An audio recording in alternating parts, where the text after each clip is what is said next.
Assalamualaikum warahmatullahi wabarakatuh.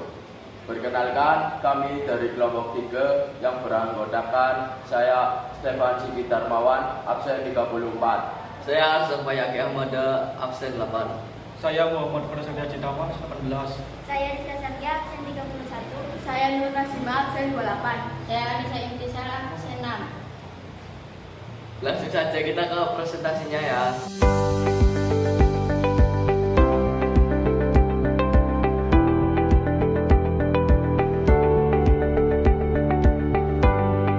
Satu, definisi recontext. Dalam bahasa Inggris, recontext is a text which retells events or experience in the past. Artinya, recontext adalah teks yang menceritakan kembali kejadian atau pengalaman yang terjadi di masa lalu. 2. Tujuan recontext. A. Memberikan informasi. Recontext dapat bertujuan untuk memberi informasi tentang suatu rangkaian kejadian atau pengalaman pribadi di masa lalu kepada orang lain. B. Memotivasi. Recontext juga bisa dijadikan bahan refleksi diri mengenai suatu kejadian atau peristiwa tertentu. Dengan begitu, penulis bisa sekalian mengambil hikmah positif dan motivasi diri apabila ada kejadian yang kurang mengenakan. C. Mendokumentasikan kejadian. Karena rekonteks ini berisi cerita tentang kejadian dan pengalaman yang pernah terjadi di masa lalu, maka penulis bisa menjadikannya sebagai media untuk mendokumentasikan peristiwa yang dianggap penting. Bisa dapat bentuk buku diary atau jurnal pribadi. D. Menghibur pembaca. Seperti layaknya jenis teks yang lain, rekonteks juga berfungsi untuk menghibur pembaca karena rekonteks bisa menceritakan pengalaman yang menyenangkan. Contohnya cerita liburan. 3. Struktur rekonteks. A. Orientation. Bagian ini merupakan bagian pembuka teks atau pendahuluan yang berisi latar belakang dari suatu kejadian, seperti siapa yang terlibat atau kapan dan di mana kejadian tersebut terjadi. B. Series of event. Bagian ini merupakan bagian isi teks yang berisi serangkaian kejadian berurutan yang dialami penulis.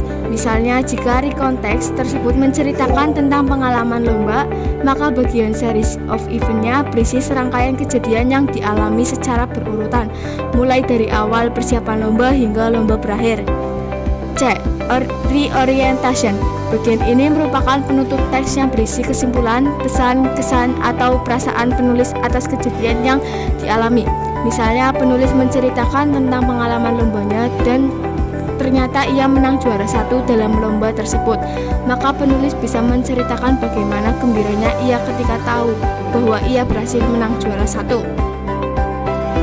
4. Jenis-jenis rekonteks. Rekonteks terbagi menjadi beberapa jenis, di antaranya persona rekonteks, faktual rekonteks, dan imajinatif rekonteks. Berikut masing-masing penjelasannya. A. Persona rekonteks. Persona rekonteks adalah teks yang berisi pengalaman pribadi penulis. Jenis rekonteks satu ini merupakan yang paling sering ditemukan dalam contoh rekonteks. B. Faktual rekonteks. Faktual rekonteks adalah teks yang berisi peristiwa forensik atau laporan dari kepolisian. Pada faktual rekonteks tidak terpaku pada kejadian pribadi, tapi yang benar-benar terjadi atau faktual. Misalnya, seperti laporan mengenai suatu percobaan ilmiah, laporan bisa juga kejadian yang dialami orang lain. C. Imajinatif rekonteks. Imajinatif rekonteks adalah jenis rekonteks yang berisi cerita imajinatif yang dialami seseorang. Cerita imajinatif ini bisa berupa khayalan atau imajinasi atau mimpi. Kaidah pembahasan language features rekonteks. A. Menggunakan simple past tense. Kenapa harus menggunakan simple past tense? Karena kejadian yang diceritakan adalah kejadian yang terjadi di masa lampau.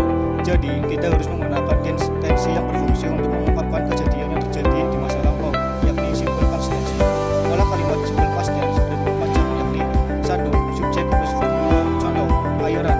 2. Subjek plus be plus komplement. Contoh, it was not. B. Menggunakan adverb of time dan adverb of sequence. Dalam membuat rekonteks, kamu juga bisa menggunakan berbagai adverb atau kata keterangan, seperti kata keterangan waktu atau adverb of time dan kata keterangan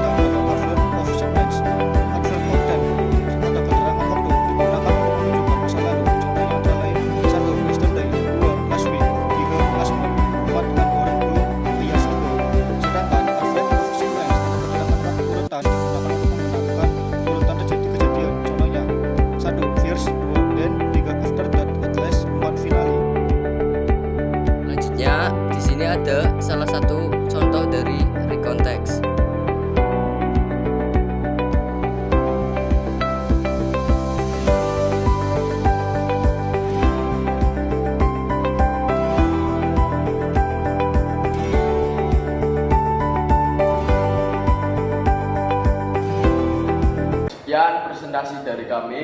Atas perhatiannya kami ucapkan terima kasih. Wassalamualaikum warahmatullahi wabarakatuh.